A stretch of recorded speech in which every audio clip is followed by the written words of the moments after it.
Hi అందరికీ.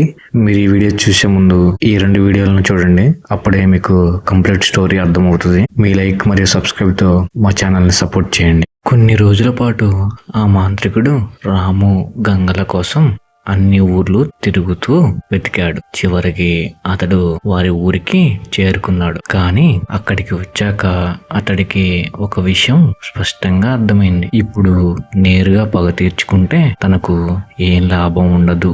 ఆ విషయం అర్థమైన మాంత్రికుడు ఆ దేవతలని మళ్ళీ దేవలోకం నుంచి భూలోకానికి రప్పించి ఆ తర్వాత వాళ్ళను బలిస్తే తన కల నెరవేరుతుంది అని అనుకున్నాడు. అందుకే అతడు ఒక ఘోరమైన పన్నాగాన్ని పన్నాడు. ఆ ఊరిలో ఉన్న పిల్లలను ఒక్కొక్కరిగా మాయమయ్యేలా చేస్తే ఏం చేయాలో తెలియక ఊరి ప్రజలే ఆ దేవతలను మళ్ళీ పిలుస్తారు. అప్పుడు తనకు కావలసిన అవకాశం దొరుకుతుంది. ఇది అద్భుతమైన ఆలోచన అని గట్టిగా నవ్వాడు. ఆ తర్వాత తన పన్నాగాన్ని అమలు చేయడం ప్రారంభించాడు. ఊరిలో ఒక చిన్న పిల్లవాడు అకస్మాత్తుగా కనిపించకుండా పోయాడు. ఆ విషయం ఊరంతా చర్చగా మారింది. ఆ తర్వాత అందరూ కలిసి ఆ పిల్లవాడి కోసం వెతికారు. కానీ ఏ ఆనవాలు కూడా దొరకలేదు. కొద్ది రోజులకే ఇంకో పిల్లవాడు మాయమయ్యాడు. అలా ఒక్కొక్కరిగా ఊరిలోని పిల్లలు మాయమవుతుండడంతో ఊరి ప్రజలకు ఏం చేయాలో అర్థం కాలేదు. మన ఊరికి ఏదో అరిష్టం పట్టుకుంది అని అందరూ అనుకోవడం ప్రారంభించారు. ఊరంతా ఆందోళనలో మునిగిపోయింది. ఈ పరిస్థితిని గమనించిన ఆ మాంత్రికుడు తన అసలు రూపాన్ని దాచుకుని రంగయ్య అనే సాధారణ మనిషి వేషంలో ఊరిలోకి వచ్చాడు. నేరుగా ఊరి పెద్ద మనిషి అయిన కృష్ణయ్య దగ్గరకు వెళ్లి పిల్లల ఆచూకీ తెలుసుకునే ఒక ఉపాయం నా దగ్గర ఉంది అని చెప్పాడు. దానికి కృష్ణయ్య ఏ విధంగా అయినా పిల్లలు దొరికితే చాలు, ఆ ఉపాయం ఏమిటో చెప్పు అని అన్నాడు. రంగయ్య, ఈ పని రాము ఒక్కడే చేయగలడు, రండి ముందు రాము దగ్గరకు వెళ్దాం, అక్కడే అన్నీ చెబుతాను అన్నాడు. అలా కృష్ణయ్యతో పాటు ఊరి పెద్దలందరూ కలిసి రాము ఇంటి వైపు నడిచారు. రాము ఇంటి దగ్గరకు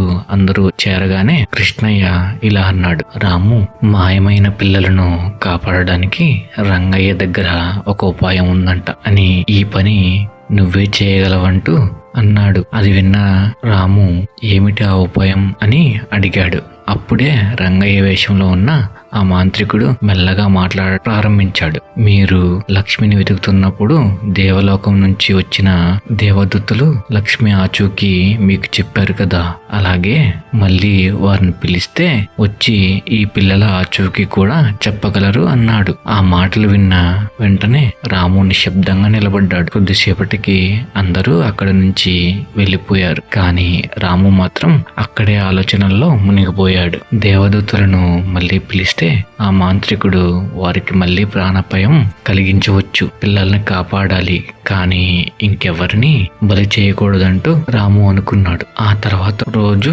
రాము ఊరిలోని మర్రి చెట్టు దగ్గరకు ఊరి జనాలందరినీ పిలిచాడు.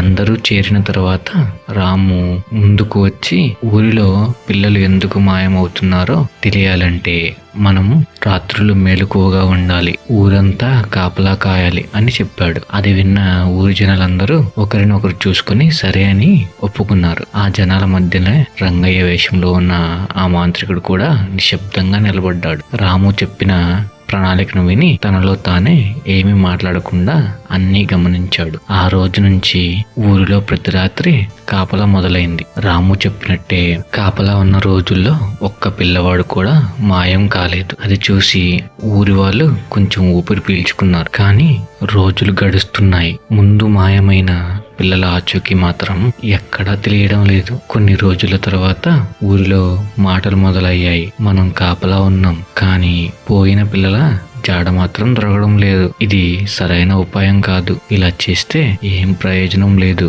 అంటూ ఊరి జనాలు అసహనం చూపించడం ప్రారంభించారు. రాము మాత్రం అందరి మాటలు వింటూనే మౌనంగా ఉన్నాడు. అలా రోజులు గడుస్తూనే ఉండగా ఒక రోజు రాము, రాణి, గంగ, మంగ కలిసి ఊరి విషయాల గురించి మాట్లాడుకుంటూ ఉన్నారు. అప్పుడే గంగ ఇలా అంది. నిన్న నేను పక్క ఊరిలో ఉన్న నా ఫ్రెండ్ ఇంటికి వెళ్ళి రావడానికి చాలా లేట్ అయ్యింది. కొంచెం ఆలస్యం అవడంతో ప్రయాణం చేసి అలసిపోయి ఊరి చివర ఉన్న ఒక చెట్టు మీద కొద్దిసేపు ఆగాను. అప్పుడు ఆ చెట్టు కింద ఎవరో భయంకరమైన వేషంలో క్షుద్ర పూజలు చేస్తున్నట్టు కనిపించింది అని చెప్పింది. అది విన్న వెంటనే మంగ నవ్వుతూ, అదంతా కాదు గంగా, నువ్వు చీకట్లో చెట్టు నీడని చూసి భయపడి ఉంటావు, నీకు భయం ఎక్కువే కదా అని అన్నది. గంగ మాత్రం తల ఊపుతూ, కాదు మంగ, నిజంగానే నేను చూశాను అని చెప్పింది. అప్పుడే మంగ కాస్త గంభీరంగా, ఇప్పుడు ఇవి పనికిరాని విషయాలు అని ముందు ఊరిలో ఉన్న సమస్య గురించి ఆలోచిద్దాం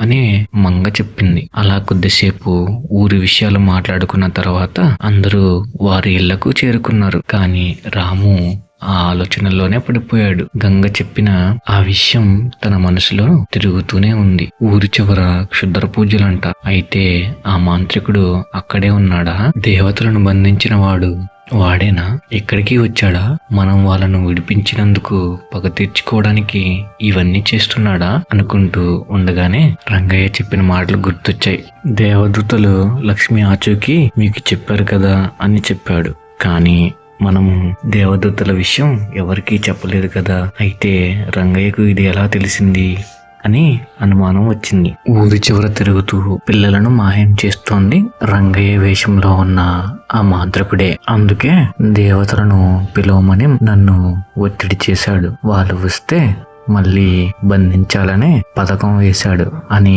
రాముకు అర్థమైంది. తరువాత రోజు రాము రాణి గంగా మంగళను పిలిచి, మీరు దేవదూతలు లక్ష్మి ఆచూకీ చెప్పారు అని ఎవరికైనా చెప్పారా అని అడిగాడు. వాళ్ళందరూ ఒకేసారి లేదు అని సమాధానం ఇచ్చారు. అప్పుడే రాము అనుమానం నిజమైంది. అందుకే కాపలా ఉన్న రోజుల్లో పిల్లలు మాయం కాలేదు. ఎందుకంటే ఆ రోజుల్లో మాంత్రికుడు కూడా రంగయ్య వేషంలో మన మధ్యనే ఉన్నాడు అని స్పష్టమైంది. ఆ రాత్రి రాము ఎవరికీ చెప్పకుండా రాణి గంగా మంగళతో కలిసి ఊరిలో కాపలా ఉన్నాడు. మాంత్రికుడికి ఈ విషయం తెలియలేదు. ఆ రాత్రి ఆ మాంత్రికుడు ఒక చిన్న పిల్లవాడిని ఎత్తుకుని ఊరు బయటకు తీసుకువెళ్ళాడు. అది చూసిన రాము ఎవరికీ తెలియకుండా తన మిత్రులతో కలిసి వెనకాలే వెళ్ళాడు. కొంత దూరం వెళ్ళాక ఊరి బయట కొండ మీద పాడుబడ్డ భవనం కనిపించింది. ఆ మాంత్రికుడు ఆ పిల్లవాడిని అందులోకి తీసుకెళ్లాడు. లోపల చూస్తే ఇప్పటి వరకు మాయమైన పిల్లలు అక్కడే బంధించబడి ఉన్నారు. ఆ మాంత్రికుడు ఆ పిల్లవాడిని కూడా వారితో పాటు బంధించాడు. కానీ ఆ పిల్లలందరూ మాంత్రికుడి మాయలో ఉన్నారు. ఇది చూసిన రాము ఏమీ చేయలేక తన మిత్రులతో కలిసి మళ్ళీ ఊరికి వచ్చాడు. ఎలా అయినా ఆ పిల్లల్ని విడిపించాలి అని ఆలోచిస్తూ ఆ రాత్రి నిద్రపోయాడు. అప్పుడు కలలో దేవదూతలు వచ్చి రాముతో ఇలా చెప్పారు, ఆ మాంత్రికుడి చెవికి ఉన్న పోగును తీసేస్తే అతని శక్తులు పనిచేయవు. అప్పుడు పిల్లలను సురక్షితంగా తీసుకురాగలవు. అప్పుడు ఆ మాంత్రికుడు ఏమీ చేయలేడు అని చెప్పి మాయమయ్యారు. అంతే, రాము ఒక్కసారిగా నిద్రలేచాడు. తర్వాత రోజు ఉదయం రాము ఊరిలోని ప్రతి ఇంటికి వెళ్లి అందరిని పిలిచాడు. పిలిచి ఇలా అన్నాడు, మన ఊరిలో పిల్లల మాయం అవడానికి కారణం రంగయ్య వేషంలో ఉన్న ఒక మాంత్రికుడు. అతని చెవికి ఉన్న రింగే అతనికి శక్తి ఇస్తుంది. ఆ రింగు తీసేస్తే అతని శక్తులన్నీ పనిచేయవు. అందరం కలిసి అతన్ని పట్టుకుంటేనే మన పిల్లలు తిరిగి వస్తారు అని చెప్పాడు. అదే రోజు మధ్యాహ్నం రాము పిల్లల ఆచూకీ తెలిసింది అని చెప్పి మళ్ళీ పెద్ద మర్రి చెట్టు దగ్గరకు పిలిచాడు. ఆ జనాల్లోనే రంగయ్య వేషంలో ఉన్న ఆ మాంత్రికుడు కూడా ఏమీ తెలియనట్టు వచ్చి నిలబడ్డాడు. ఊరి జనమంతా ముందుగానే రాము చెప్పడం వల్ల ఒక్కసారిగా రంగయ్య మీద పడ్డారు. ఆ మాంత్రికుడు తప్పించుకునే లోపే అందరూ కలిసి అతన్ని పట్టుకున్నారు. రాము ముందుకు వచ్చి ఆ మాంత్రికుడి చెవికి ఉన్న ఆ రింగును బలంగా తీసేశాడు. ఆ క్షణంలోనే ఆ మనిషి తన అసలు రూపంలోకి మారిపోయాడు. ఊరి జనాలు ఆగ్రహంతో అతని చితకబాదారు. ఇంకెప్పుడు మా ఊరి వైపు ముఖం చూపించకు, ఊరి బయటకు తరిమేశారు. అతను వెళ్లిపోయిన తర్వాత పిల్లలందరూ క్షేమంగా తిరిగి ఊరికి చేరుకున్నారు. ఊరిలో జనాలు ఎంతగానో సంతోషించారు. అందరూ రాముని మెచ్చుకున్నారు.